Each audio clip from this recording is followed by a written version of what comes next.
Surat airport ઉપર દુબઈની flight મોડી પડતા પ્રવાસીઓએ ગરબાની રમઝટ બોલાવીને વિરોધ નોંધાવ્યો। સુરત ઇન્ટરનેશનલ એરપોર્ટ પર ફરી એકવાર વિમાની સેવા ખોરવાતા મુસાફરોને ભારે હાલાકીનો સામનો કરવો પડ્યો। એર ઇન્ડિયા એક્સપ્રેસની સુરત દુબઈ ફ્લાઇટ અનિશ્ચિત સમય માટે મોડી પડતા મુસાફરોમાં રોષ જોવા મળ્યો। સામાન્ય રીતે ફ્લાઇટ મોડી પડે ત્યારે મુસાફરો એરલાઇન્સના સ્ટાફ સાથે દલીલો કરતા જોવા મળે છે, પરંતુ સુરતમાં દ્રશ્યો કંઈક અલગ જ હતા। રોષ વ્યક્ત કરવા મુસાફરોએ એક અનોખો રસ્તો અપનાવ્યો। 2 કલાકથી વધુ સમય સુધી અટવાયેલા મુસાફરોએ એરપોર્ટના ટર્મિનલ પર જ ભજન અને ગરબાની રમઝટ બોલાવી પોતાનો વિરોધ નોંધાવ્યો।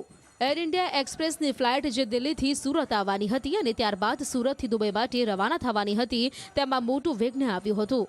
દિલ્હીથી સુરત પહોંચ્યા બાદ આ ફ્લાઇટને અચાનક મુંબઈ તરફ ડાયવર્ટ કરી દેવામાં આવી હતી, જેના કારણે દુબઈ જનારા મુસાફરો છેલ્લા 2 થી 3 કલાકથી એરપોર્ટ પર ફસાયા હતા।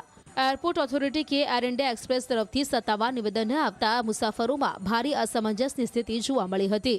હાલ તો સોશિયલ મીડિયા પર અનોખા વિરોધનો વિડીયો વાયરલ થઈ રહ્યો છે।